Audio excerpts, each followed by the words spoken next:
Carolina are investigating a horrific random murder that took place on the city's light rail system last month. The victim, this woman you're looking at, a 23-year-old Ukrainian refugee who came to the U.S. following the Russian invasion of her country. She was there for the first time. We are hearing from a commuter on board the train when a refugee from Ukraine was stabbed to death. The accused killer has a history of violence and mental illness, yet was free on no cash bail. In Charlotte, North Carolina, we saw the results of these policies when a 23-year-old woman who came here from Ukraine met her bloody end on a public train. I watched that video and you know, the mannerisms that she had was just terrible. She didn't deserve that. Nobody does. And good evening. Tonight, a new chapter in this era of political violence. Conservative political activist Charlie Kirk is dead. Chaos and horror on a college campus. Conservative activist Charlie Kirk gunned down in front of a crowd at Utah Valley University. We are closely monitoring the reports of the tragic shooting involving Charlie Kirk at Utah Valley University. Our thoughts are with Charlie, his loved ones, and everyone affected. This is really horrible. Really, really bad.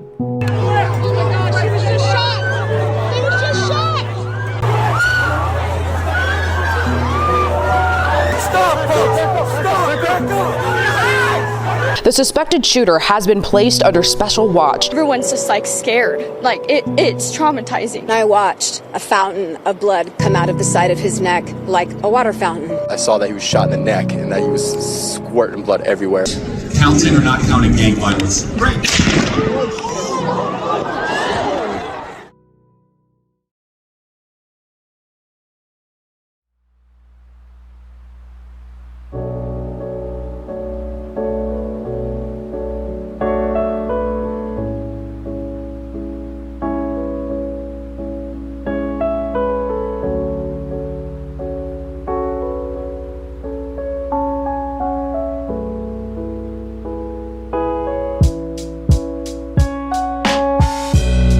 I can't even tell you how many times I've tried recording this because there's just been so much going on in terms of the world and my personal life that I really haven't had time to like digest the nature of reality at the minute until like fairly recently.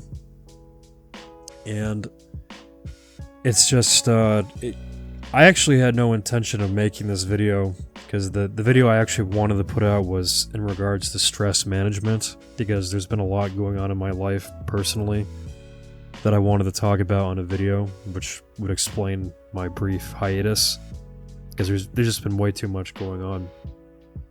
But the events of the past week and a half to 2 weeks, even a month, have been weighing very heavily on my mind. And I feel this need to actually come out and just say something about it, because if I don't, it's going to continue to bother me to the point where it's going to drive me insane. So, in my opinion, the United States, the West, even the world as a whole, is in a very paradigm-shifting moment, because there is a very palpable weight in the air that's hard to ignore. Everyone's kind of feeling like they're waiting for this other shoe to drop. And a little bit of basic context for this, on August 22nd, 2025, and I didn't even have time to look into the story until fairly recently, but just reading into it now, it's absolutely disgusting. The story of Iryna Zarutska started to get some attention for me because I had friends who were personally reaching out to me about it and talking about it, and I've been so busy that I personally just haven't had enough time to really look into it until fairly recently. And the basic background for it was you had this woman who's a Ukrainian refugee named Iryna Zarutska, who came over to the United States in the midst of the Russian-Ukrainian war that's currently going on. She came here as a refugee, and she was killed on public transportation on a bus because she was stabbed in the neck by a random black man in Charlotte, North Carolina. And all this happened on August 22nd, 2025. And ever since then, there's been this just rising bubbling racial tension that's just been increasing just underneath the surface of society, especially among white people. Because I can't tell you the amount of people I've seen on X, or just even like on social media generally, who just are calling for the death penalty for this dude that killed her. You have a lot of white people that are pissed off, and there's again this tension that's just, you know, rising underneath the surface of everything. And not even that far after that, maybe about a week or two, on September 10th, 2025, Charlie Kirk, who's a moderate conservative spokesman for mainstream conservatism, he was assassinated in Utah on a live stream and in front of a actual live in-person audience. And I remember hearing the news about it because I was locked in on a project at work. I was so in focus and just working that I remember seeing a notification on my X feed that said Charlie Kirk had been shot in Utah. And for some reason, like, that didn't even seem almost real to me to hear, because I've known about Charlie Kirk for a couple years. I've known about him since going back to like 2017, 2018, in just like basic right-wing circles. Like, he was always, you know, just kind of, you know, a talking head for mainstream conservatism. And I remember during the whole Nick Fuentes thing, when people, the Groyper War back in 2018, 2019, where people were coming up to him at his Prove Me Wrong events and asking him about Israel. But that was the only extent of how much I really knew him, because I didn't really follow him. But even then, just hearing that he had been shot, for some reason it didn't really seem real to me, because even when I heard the news, I had assumed like someone maybe just walked up from the crowd and like shot him in the chest or something, or in the back, like it was maybe like an injury or something that, you know, he could recover from. And it wasn't until I opened my X feed and I saw that video of him taking a round straight to the neck, and just all the graphic nature of just everything that ensued after. It didn't hit me until then that how just insane the whole situation really was. And my immediate reaction to it was just like, I was absolutely stunned. Like, I couldn't even believe like what I saw. And because the gruesome nature of it was just so insane. And I would argue a lot of people who have watched it since then have been traumatized by it. But the reason why all of this is contributing to a paradigm shifting moment, in my opinion, is because I don't think a lot of people have really been the same since these two events have occurred. Especially, you know, moderate conservative, just general right-wing white people, especially in both the United States and the West. I've been tapped into a lot of like just general right-wing discourse over the past 10 years, just following everything from, you know, the rise of Trump until now. And I think, just given the nature of how things are at the minute, it's very obvious that a lot of the right wing, especially the Christian white American right wing, are very, very pissed off. And I think a lot of leftists online are really adding fuel to the fire and don't really have an idea of like what they're messing with. Because I've seen countless TikToks of just, you know, people making fun of Charlie Kirk's death and calling for more assassinations. Even I've seen people even calling for the death of his wife and children as well. There are a lot of people that are like, no matter what side of politics you're on, you should never celebrate something bad happening to someone. I, on the other hand, do cheer when bad things happen to bad people. Charlie Kirk just got shot.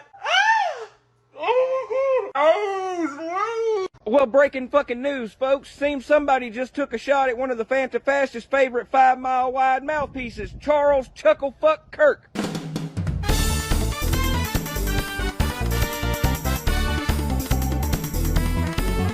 These people that are making these don't really have any idea to like what they're doing, because they're really not bringing people into their cause.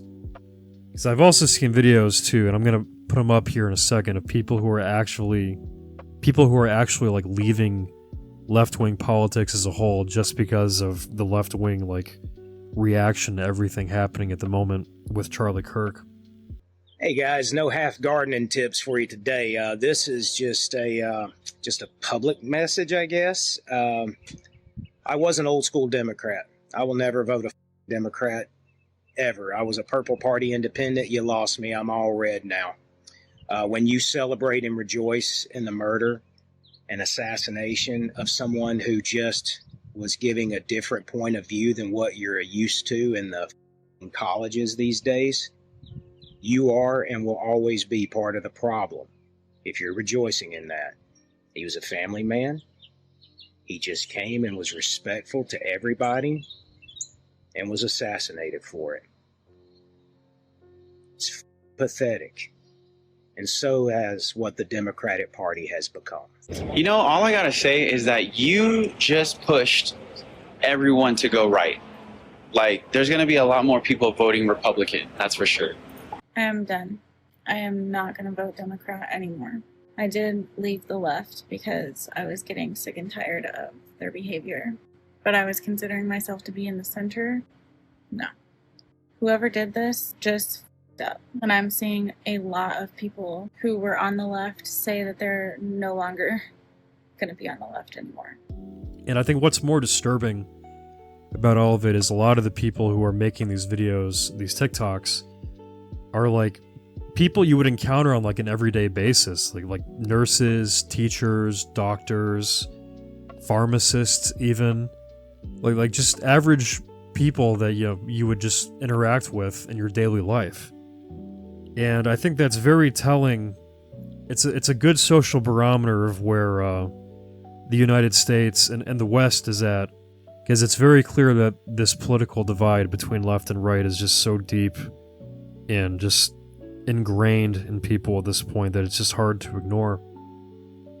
And look, I'm not a fan of Charlie Kirk by any means. He was wrong on certain things in my opinion, especially on topics like Israel or whatnot, but the thing I don't think a lot of leftists realize is that he was pretty moderate in terms of like other right-wing commentators and like political figureheads who are operating now.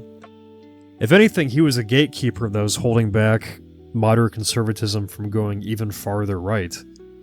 And I don't think a lot of people, especially people on the left wing, realize that there's a vacuum in that space now, and I think the system is going to try to put some mainstream conservative figurehead in there to fill it, but I don't think it can be filled.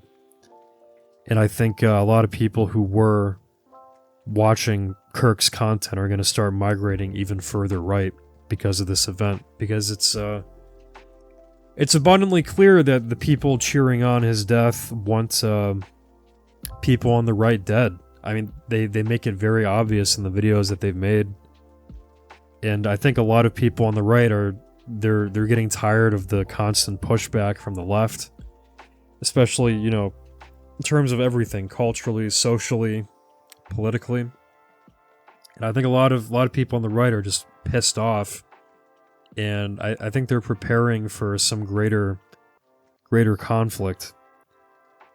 And I honestly, I hope to God, I pray to God that America and the West doesn't take a darker turn toward the possibility of a civil war, but I'm afraid that this is one of those things that just can't like the momentum cannot be shifted. I think it's all trending in one direction, and it's a very delicate topic to discuss, because I think a lot of the people on both the left and the right who are calling for a civil war are not entirely aware of like what a civil war would entail.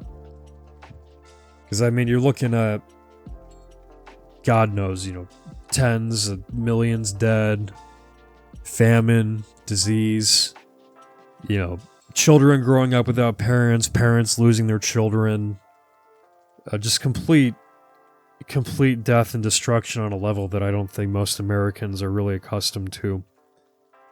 And the fact that I see a lot of people just calling for civil war generally is just very concerning. And it's very indicative of the directions that the direction that the winds are blowing at the moment.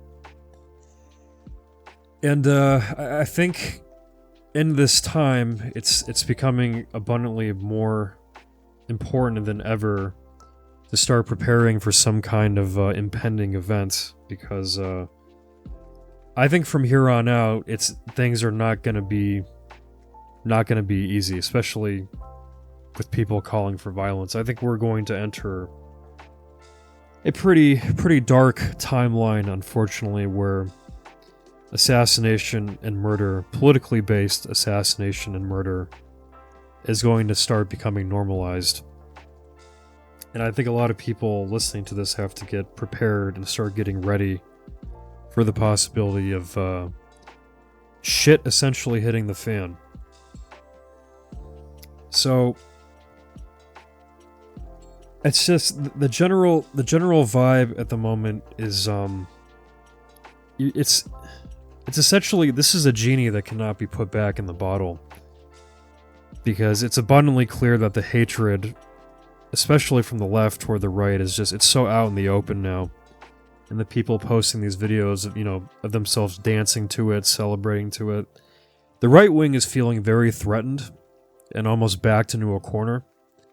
And I think you're going to see, you're just going to see people on the right just stocking up, just, buying more guns, getting ready for an event of, a great, almost cataclysmic magnitude. A nation-breaking event, in my opinion.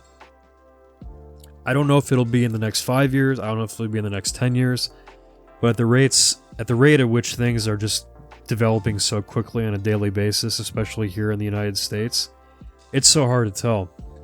Because I remember years ago when I first started getting into this stuff, just politics and just following discourse in like right-wing circles and just like trying to understand the narratives from both sides. My general opinion is that the West as a whole just doesn't have a lot of time left. Just based on things I've seen, demographic changes, projected economic patterns and stuff like that. I thought America had it, probably about 20 to 30 years just based on the infrastructure that like the silent generation had built and the baby boomers were working to maintain, along with the economic growth in like the 80s and the 90s. I think just based off that alone, like I thought 10 years ago that America would coast along off of that for a bit. But the amount of stuff happening on a daily basis, I don't know anymore. Like I don't even know if this country will be entirely intact in like the next 5 years or maybe even like 2. Like I personally, I don't know what I'm gonna do. As an American, it's it's a very troubling thing to think about, thinking that your country might not exist within your lifetime. But I'm considering options to circumvent it. But at the time being, though, it's important to keep an eye on all of this. It's currently developing. In the time that post murder of Iryna Zarutska and assassination of Charlie Kirk, there's been a lot of developments unfolding socially in regards to both. A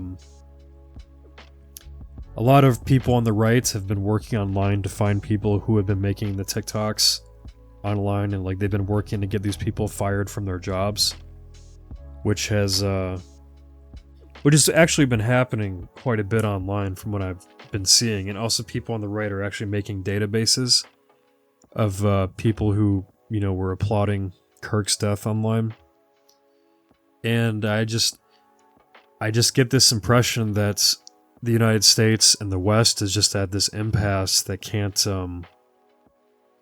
be traversed until it can't be traversed by peaceful means, unfortunately. Like, as much as I would like it to be a peaceful resolution, I think a lot of people are they're too hyped up on blaming the other side for all these things happening. And I might discuss this in a video down the road too, but Kirk's death is very suspicious to me. I'm not buying the mainstream narrative on it. I don't think a lot of people online are buying it either, which is good to see. It's good to see people questioning, you know, what the establishment is putting out in terms of, you know, what they're claiming to be the truth. But I unfortunately am seeing a lot of people fall into the left-right divide. It's unfortunate to see, because I think a lot of Americans are not they're just not built to think past things in terms of like binary thinking, like red versus blue, black versus white, my side versus your side.